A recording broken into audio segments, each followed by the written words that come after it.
Seja muito bem-vindo ao Modo Físio. Se você é fisioterapeuta, estudante ou simplesmente alguém curioso sobre como o corpo funciona, esse espaço é para você. Eu sou o Dr. Davi Garcia, fisioterapeuta, e aqui a gente vai falar sobre fisioterapia sem fiioreiro. Então não tem firulas, é crua, é nua, sem romantizar sofrimento, mas com consciência, ciência e prática real.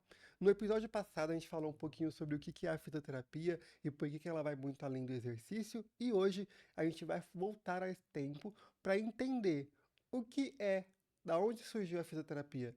É importante a gente entender da onde ela saiu, como ela está, para a gente poder ter um parâmetro de como ela pode se desenvolver. E entender essa história muda completamente a forma como a gente atende, prescreve e como se posicionar profissionalmente.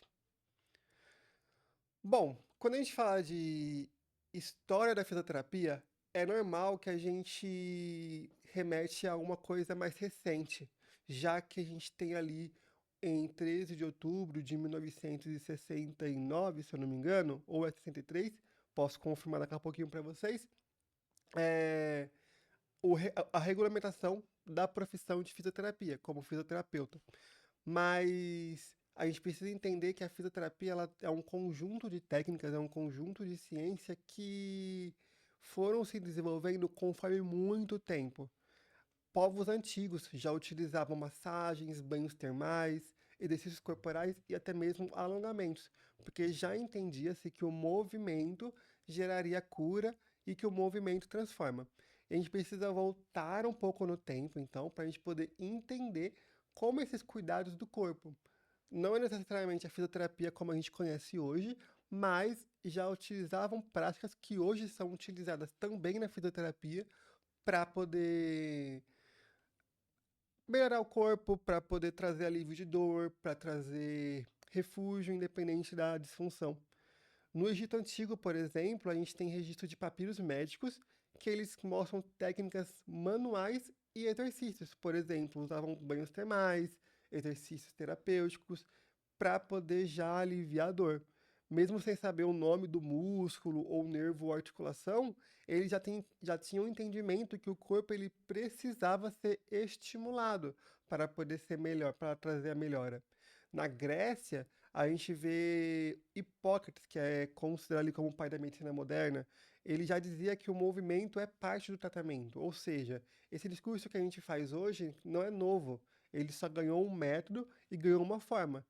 A gente vê que na Grécia Antiga também eram utilizados massagens, trações manuais de fato e exercícios terapêuticos para recuperação, para alívio de dor. Logicamente, a forma de ver o corpo também sofre alterações durante toda a história, não só do Brasil, mas também do mundo. A gente percebe o corpo uma hora sendo visto como algo belo, como algo bom, colocando o homem no centro do universo. Em um período a gente vê o corpo sendo discriminado, um corpo sendo diminuído, porque aí visto como algo ruim, e a gente termina vendo, e o corpo depois ele retorna. Então tudo isso também vai afetar na forma que a gente vê e que a gente estuda a anatomia. E estuda também o corpo humano, independente da área, se é fisioterapia ou não, tá? E a gente dá um saltinho agora para a Idade Média, que é o corpo ele vem para o segundo plano. Então, primeiro a gente tem um corpo que está sendo descoberto, algumas práticas que não sabiam nome de músculo, nome de região, mas já sabia e entendia que o movimento é parte do processo e não só um remédio ou só ficar em repouso. Na Idade Média, o corpo ele vai sofrer um período delicado na história, porque é como tem uma forte influência religiosa no lugar que começa a falar: agora, quem estuda o corpo não é bem visto. Quem estuda o corpo pode ser demonizado ou até mesmo algo ilícito. Então, a prática de anatomia, de entender o que é o corpo, em humanos foi completamente descontinuada. Ela foi perdendo a força, ela foi perdendo a influência. O corpo ele é visto como algo inferior à alma. Então, tipo, a alma era mais importante do que o corpo. mesmo a alma estando dentro de um corpo. As práticas corporais terapêuticas, então, elas foram desestimuladas. Então, tipo, tudo que era envolvido, tudo que envolve o corpo, também foi levado para esse lado de descrença, de desvalor. Por exemplo, isso não se remete só a práticas corporais médicas ou terapêuticas, mas também a práticas corporais nas linguagens de arte, por exemplo, na dança, no teatro, que também sofre essa, vamos pôr, essa barreira social de que a alma era mais importante do que o corpo humano. O corpo, então, ele passa a ser visto como um problema, até algo que atrapalha a espiritualidade. Por isso que isso explica muito que durante séculos o cuidado físico ficou estagnado. E quando a ciência para, o sofrimento ele aumenta, porque se a gente não entende de onde veio o problema, entende de onde veio o que aconteceu para poder lidar aquela doença, aquele acometimento, aquela disfunção, a gente não consegue descobrir formas de tratar, reabilitar e devolver de volta a vida, devolver de volta a sua atividade de vida diária. Mas a gente chega depois ali, depois da Idade Média, perdão, o renascimento e o retorno do cuidado do corpo. A gente vê no renascimento o corpo ele volta a ser estudado, ele começa a ser mais observado e respeitado. Temos então a redescoberta da anatomia, avanço nos estudos do movimento humano. A gente tem também, não que, voltando só um pouquinho para a gente poder não perder o fio da meada, é, não que a anatomia ela deixou de ser estudada, mas ela meio que foi tomando outros rumos. Eu posso separar depois um episódio para a gente poder falar dos tipos de anatomia, e aí vocês vão entender como elas surgiram. Porque a gente não tem só a anatomia que a gente vê lá o corpo em formol, ou em corpo em 3D, ou uma anatomia observacional, mas temos a anatomia comparada, que geralmente veio muito forte, principalmente nessas épocas que o corpo era visto como algo ruim, então eles tinham que pegar animais para poder estudar a anatomia do animal, já que do animal não era proibido fazer toda a dissecação, fazer todo o cuidado e comparar, tipo, o animal ele faz isso, mas como que isso também se repete no padrão do ser humano? Então acaba tendo uma anatomia comparada. Aí é um dos tipos de anatomia. Tem a anatomia palpatória, tem a anatomia observacional, e a gente vai entender um pouquinho depois em um outro episódio que eu vou deixar claro esses tipos de anatomia para a gente poder também ter noção. Bom, a gente tem no Renascimento, então, só para a gente poder voltar ao que a gente estava falando, o corpo ele volta a ser estudado, observado e respeitado. Então tem uma redescoberta da anatomia, tem um avanço nos estudos do movimento humano.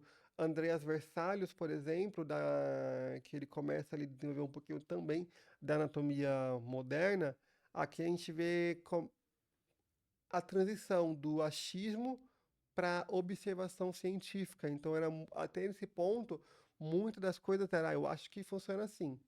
Então, eram opiniões próprias que não tinha base ou quase nenhuma base suficiente para estruturar esse tipo de visão.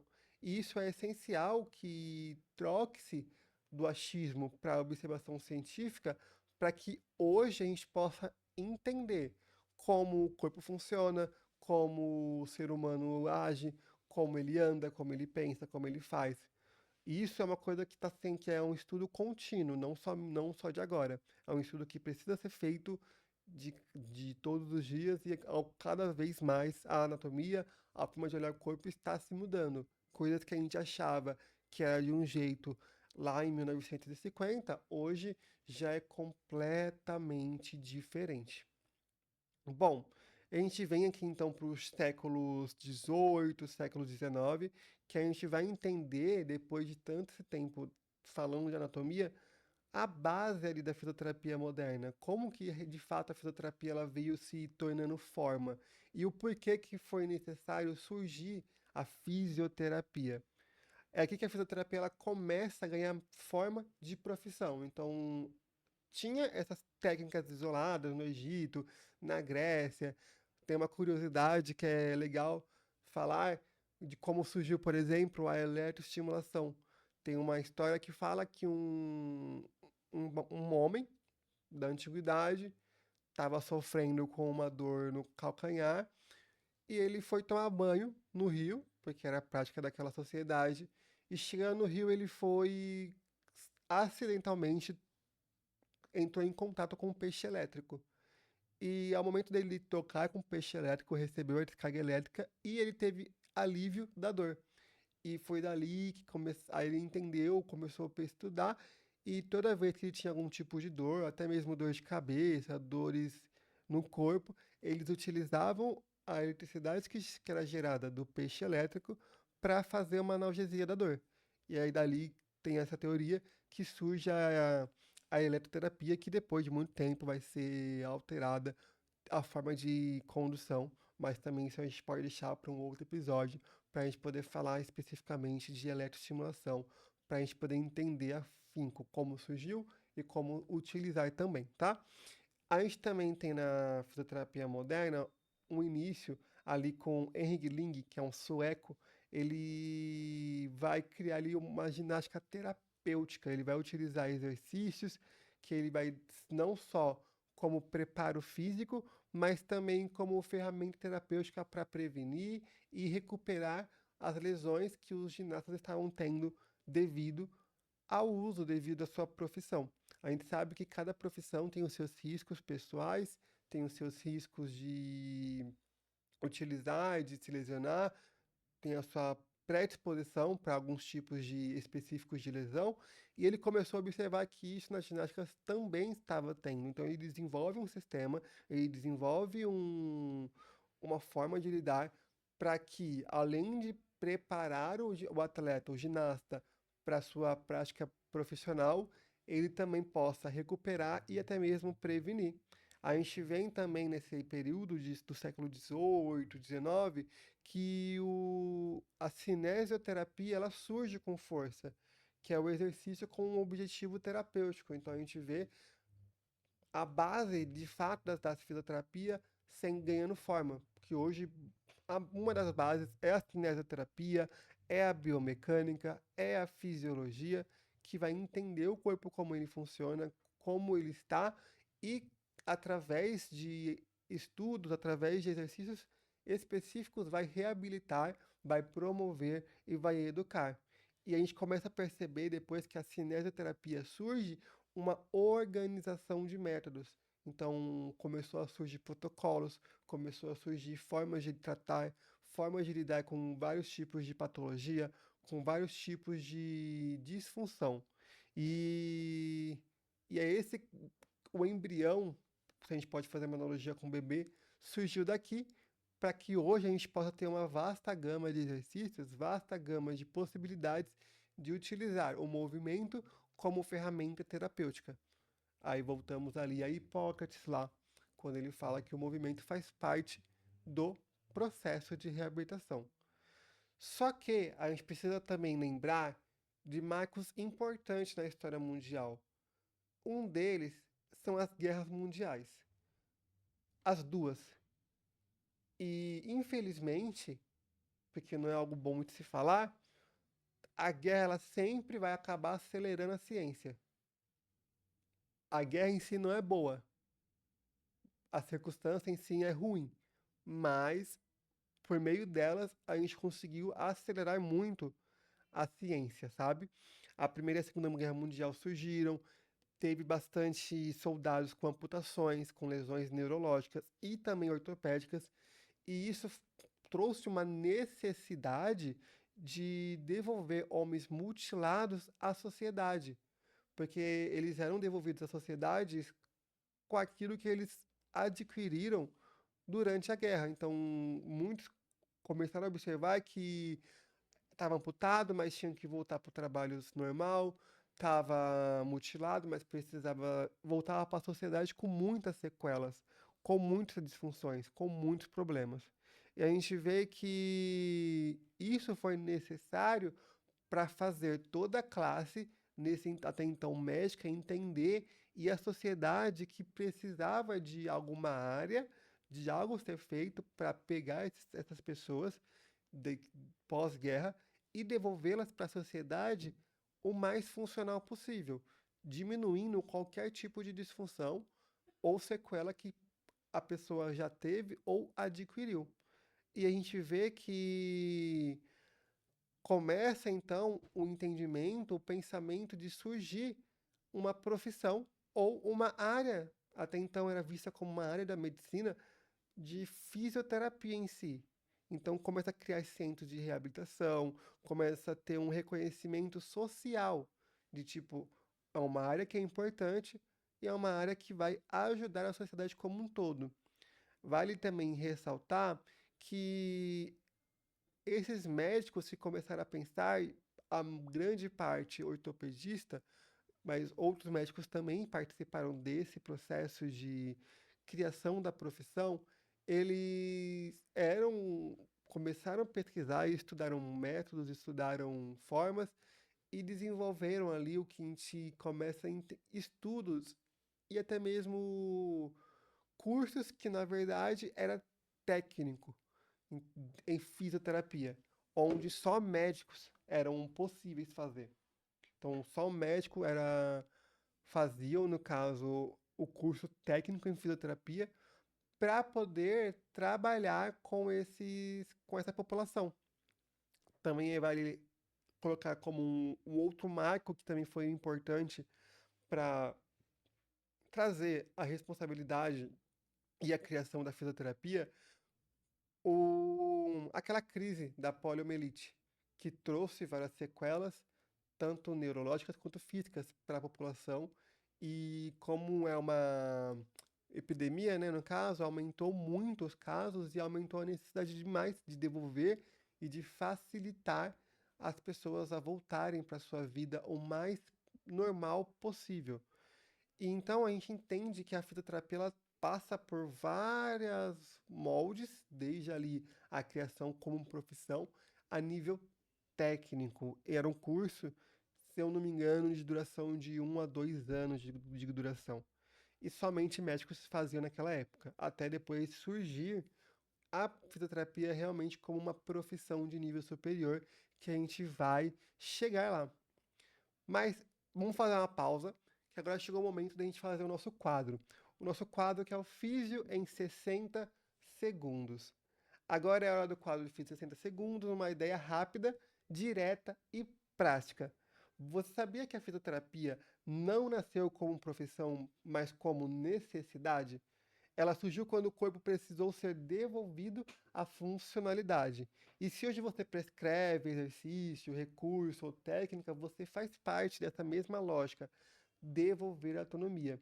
É isso que está ligado com o nosso episódio, porque a necessidade de ter um profissional que reabilitasse, que entendesse as disfunções para devolver essas pessoas que vieram de guerras e que também vieram de uma epidemia ou de outras condições que começaram a ser descobertas para devolver na sociedade como um todo.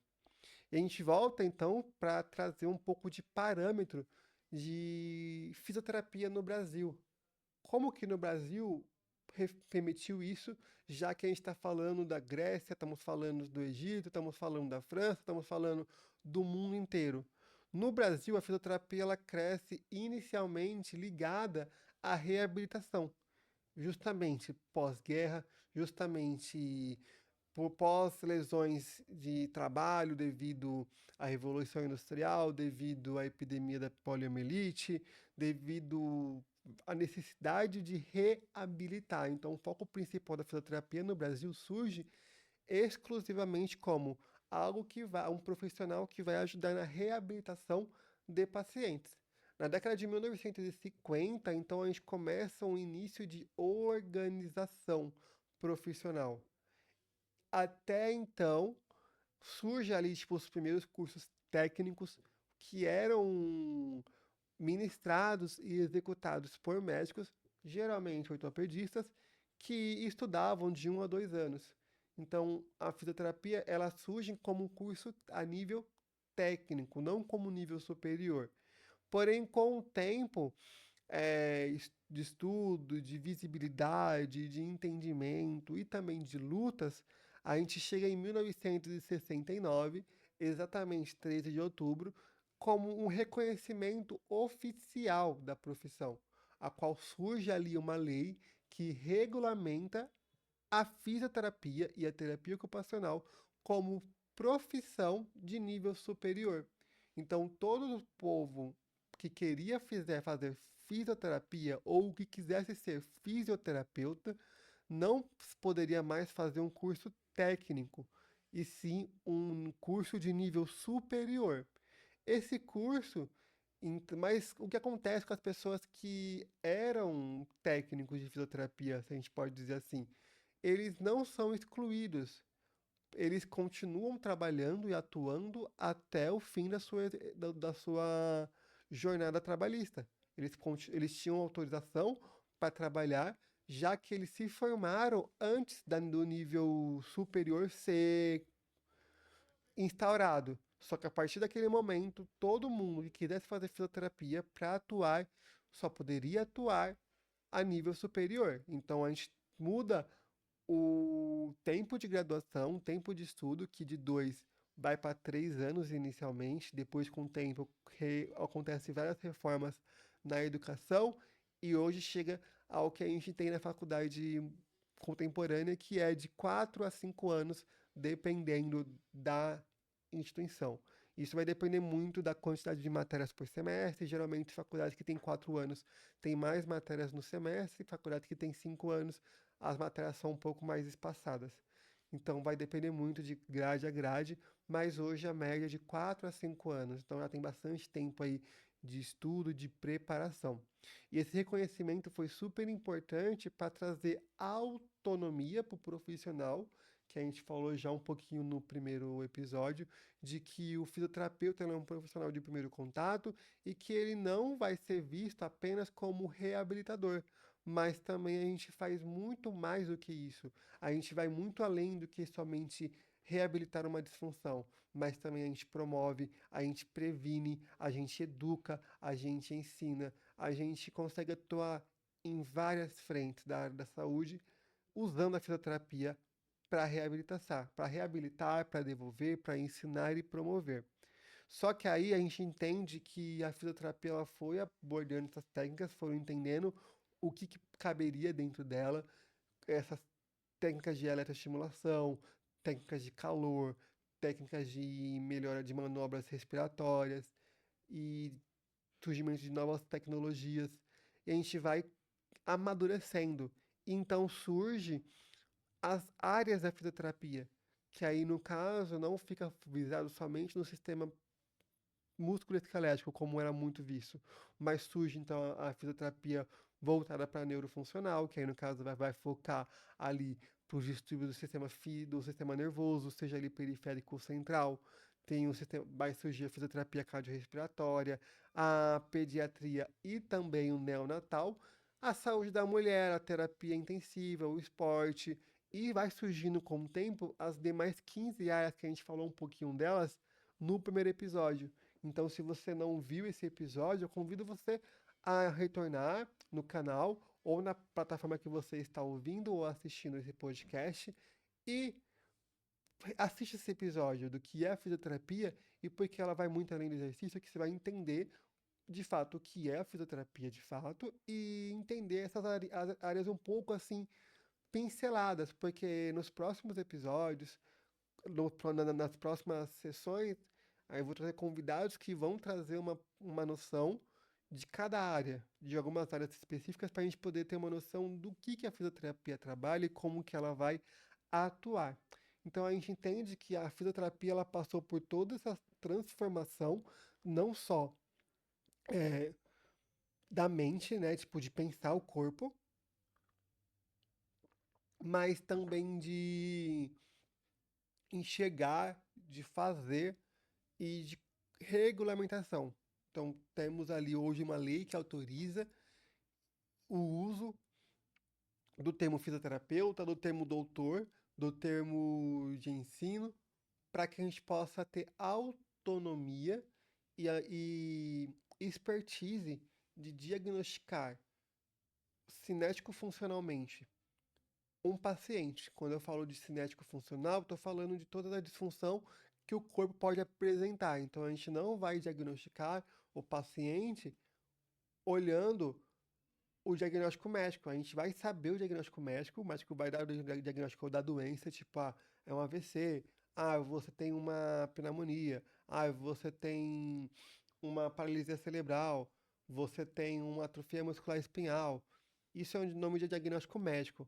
A gente pega isso como base para nos nortear qual é o nosso caminho de pensamento, qual que é o nosso caminho de avaliação e vamos avaliar sua força, seu equilíbrio, seu tônus muscular, principalmente em lesões e disfunções neurológicas.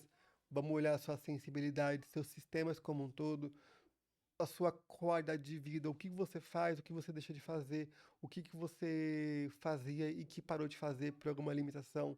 Vamos ver o seu movimento, a saúde da sua pele, do seu músculo, o que você faz quando você está descansando, quando você está no trabalho, a sua forma de fazer as coisas, a sua postura, para chegar utilizando ferramentas específicas, testes específicos e baseado sempre em evidência para chegar num diagnóstico fisioterapêutico, num diagnóstico cinético funcional, sabendo como você se move e o porquê você se move e o porquê e chegar numa provável causa. Vale lembrar que nem sempre a origem do seu problema físico está numa região física. Às vezes pode estar mais ligado com um problema que é inicialmente mental ou um outro fator, que aí vai depender de vários fatores, que a gente chama de modelo biopsicossocial, que já vai ser um próximo episódio, vai ser um próximo tema para a gente poder entender esse modelo e por que olhar para esse modelo e avaliar a partir dele é super importante. Bom, eu não poderia encerrar esse episódio antes de falar de um patrocinador que a gente tem no nosso podcast. Desde já quero mandar um abraço, agradecer a Aline, que é a dona dessa empresa, que nos concedeu esse patrocínio e é com muito prazer que eu anuncio para vocês Papel e Caneca. A empresa Papel e Caneca é uma empresa que trabalha não somente com canecas, mas também com personalização no modo geral. Então, se você quer trabalhar, se você quer imprimir a sua marca ou fazer até mesmo algo personalizado para alguém que você ama, que você gosta, aqui é o lugar perfeito para você. Canecas de porcelana, camisetas de algodão, dry fit, azulejos, chinelos, chaveiros, squeezes, eco bags também, almofadas, agendas, planners e muito mais. Então ela trabalha com todos os brindes, tipo de brinde personalizado. Você entra em contato, você dá a sua ideia. Se você tiver essa logo, você manda para ela, ela vai gerar a arte para você aprovar. E você aprovando, você vai conseguir ali ter os seus brindes, ter ali os seus produtos com a sua marca, ou para você presentear outras pessoas também. Fora que os valores são super acessíveis. Então, se eu fosse vocês, eu já chamaria para fazer o presente aí pro marido, pro namorado, pra namorada, pro cachorro, para a família como um todo. E é isso. Seguem também a página da Aline, que é @papel e caneca. É só seguir lá e a gente agradece muito e espero que essa parceria dure aí por muitos e muitos tempos. Bom, a gente vai então partir agora para o nosso encerramento. Infelizmente está acabando esse episódio, mas a ideia também dos episódios que são para explicar a fisioterapia, o que é a fisioterapia, esse início não é fazer um episódio longo para você ficar desgastado, mas sim fazer algo prático e rápido para você entender e te ajudar no seu estudo ou até mesmo relembrar para que você possa ter sempre em mente e ser um bom profissional. Nos episódios que eu for trazer convidados, esses episódios vai ser ali um pouco mais longos, porque a gente vai ter perguntas, a gente vai ter debates sobre algum tema específico ou sobre vários temas, e a gente vai conseguir usar um pouquinho mais de tempo ali para a gente poder trazer mais conteúdos. Mas nesses que eu estou tratando inicialmente vai ser bem sucinto para que a gente possa aprender de forma prática cada tema, tá? Quando você entende, então, a história da fisioterapia, você entende que não é só sobre técnica, é sobre desenvolver função, dignidade e movimento. Cada atendimento que você faz, ele carrega séculos de construção, séculos de história. Se esse episódio ele faz sentido para você, eu gostaria de que você compartilhasse ele com o seu amigo, com o seu colega de faculdade, com o seu colega de profissão, com os seus colegas de vida, ou até mesmo com aquela pessoa que você sabe que gosta do movimento. Compartilha com a galera, seja no Instagram, seja aí copia no link do YouTube, ou nas plataformas digitais que você estiver escutando ou assistindo. Vale lembrar também que esse episódio não vai estar disponível somente no YouTube, mas também vai subir para o Spotify e ser compartilhado para as outras plataformas digitais principais, pelo menos ali o Apple Podcast, o Deezer, o YouTube e também ali o Amazon Music. Então, se você tem qualquer um desses, você vai conseguir ouvir ou assistir o podcast tranquilamente, tá? Esse foi o modo Físio de hoje, esse foi o episódio de hoje. Espero que vocês tenham gostado. Não esqueça de seguir o podcast na plataforma que você estiver escutando e a gente se vê no próximo episódio.